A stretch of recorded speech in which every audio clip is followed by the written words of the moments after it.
The Evil Within 2 is a game that has been widely misunderstood. When people talk about The Evil Within 2, they usually say the same thing. It wasn't as scary as the first game. The open world ruined the whole atmosphere, or it felt way too different. But there is a problem with that argument, because The Evil Within 2 didn't fail at all. In fact, that is far from the truth. You see, The Evil Within became misunderstood because it improved everything The Evil Within was criticized for. And to be honest, this might actually be a better game. Hear me out. You see, the first Evil Within was known for chaos, tight corridors, brutal difficulty, and constant discomfort. So when the sequel arrived in 2017 and introduced larger explorable areas, better controls, stronger storytelling, and more freedom, many fans were quick to reject it instantly. But while many people were fixated on what it removed, they missed out on everything The Evil Within 2 perfected. You see, one of the biggest complaints from the fans was The Evil Within 2 was too open. And many fans claimed that this open world approach ruined the horror, except The Evil Within 2 wasn't really an open world game, and this one was the biggest misconception. The Evil Within 2 uses what can be best described as small hub areas and not a giant sandbox. It cleverly made use of contained zones with an option of exploration rather than a true open world design. You see, this little simple design changed everything, because Union, the town where you explore, isn't there to be an open world. It exists to create a different kind of fear. The fear of choice. Let me explain. In linear horror games, the danger is always in front of you, but in The Evil Within 2, that danger can be down the streets, inside that house, behind a parked car where you could find either a weapon or an ambush, in the signal you just heard, or in a shortcut you shouldn't have taken. I remember going into a house looking for ammo and regretting my life choices as I was locked in an unprepared boss battle with practically zero ammo.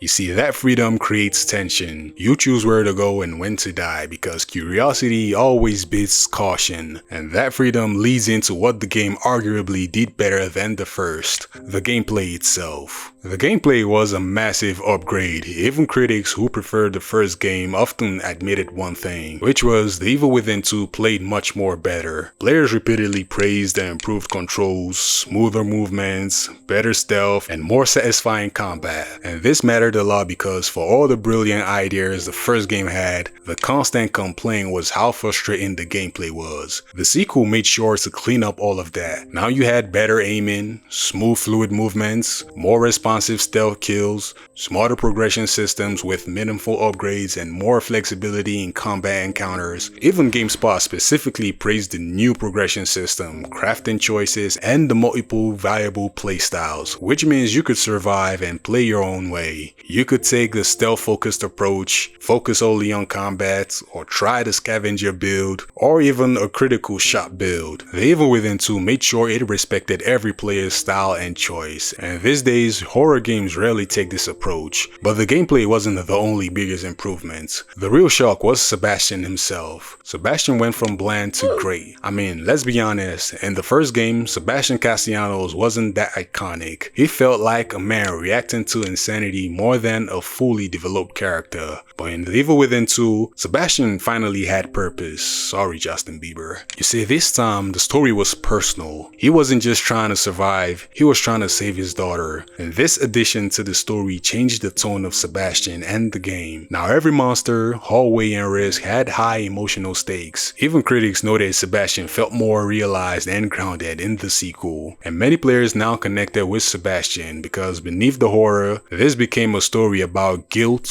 grief, regret, fatherhood, and redemption. Not Red Dead Redemption. And this is why the sequel story landed way harder than people expected. The villains were truly unforgettable. Stefano was a masterpiece villain and arguably should have been the main villain of this game. Stefano Valentini might be one of the most underrated horror villains of the last decade. Why? Because he wasn't just a monster, he was an artist, a sick artist. He turned murder into sculpture, he froze death in unnatural positions, defying the laws of physics, and every encounter with him felt stylish, disturbing, and yet unique. Many players highlighted the photographer villain as a standout presence with a real identity in the story. His sections are some of the best in the entire franchise. The camera flashes, the twisted galleries, bodies posed like exhibits. To be honest, it all felt fresh, and in a game full of generic brutes and screamers, Stefano had personality. But what really made The Evil Within 2 special was how it blended horror with exploration. To be honest, Union is such an underrated setting. At first glance, it looks like a normal suburban town, but the deeper you progress into the game, the more Union unravels and tears apart in ways never seen before. The streets collapse in ways that defy physics, buildings distort, and some of the safe houses feel temporary. Union gradually descends into chaos and transforms into something horrifying over time. This approach taken to Union works because it weaponizes familiarity. Sure, underground hallways with limited vision is scary, but a broken suburban street where something might be hiding in silence underneath dead bodies, that is a whole different kind of horror. And because you revisit areas frequently, the town becomes memorable before the game corrupts everything. Now let's talk about the one complaint people have about this game till this day. It wasn't scary like the first game. The truth is, The Evil Within 2 was scary, but just in a different way. The first game used chaos while the sequel used dread. That is a huge difference. Instead of non-stop pressure, The Evil Within 2 lets the tension build. You hear noises in empty houses, you see shadows, you investigate signals and enter spaces voluntarily. You wonder if going out of your way to search for loot is worth your death.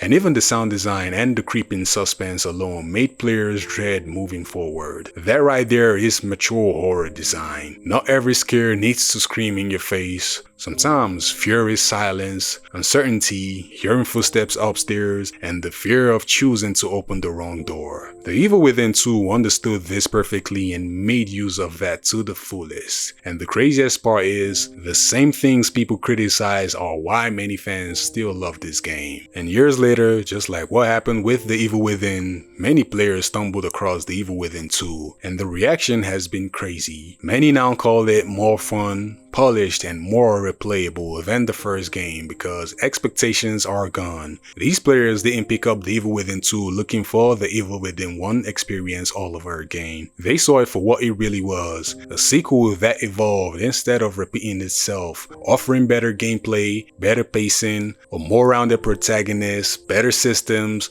a more emotional story, and one of the most creative horror worlds of its era. The Evil Within 2 wasn't misunderstood because it was bad. It was misunderstood because it dared to be different from its predecessor. It traded chaos for control, brutality for depth, linear fear for psychological freedom, and if people judged it only for not being the first game, they missed one of horror gaming's quiet masterpieces. So, be honest with me. Was The Evil Within 2 better than the first game, or did it lose what made the original special? Let me know in the comments. I'll be waiting down there for you because this debate still hasn't died. Please, if you enjoyed this video, kindly hit that like button, hit that subscribe button, and hit that notification bell icon so you can get notified when I upload videos like this, as I am trying to hit 1K subscribers by the end of this year. And until next time, peace and love. Incredible.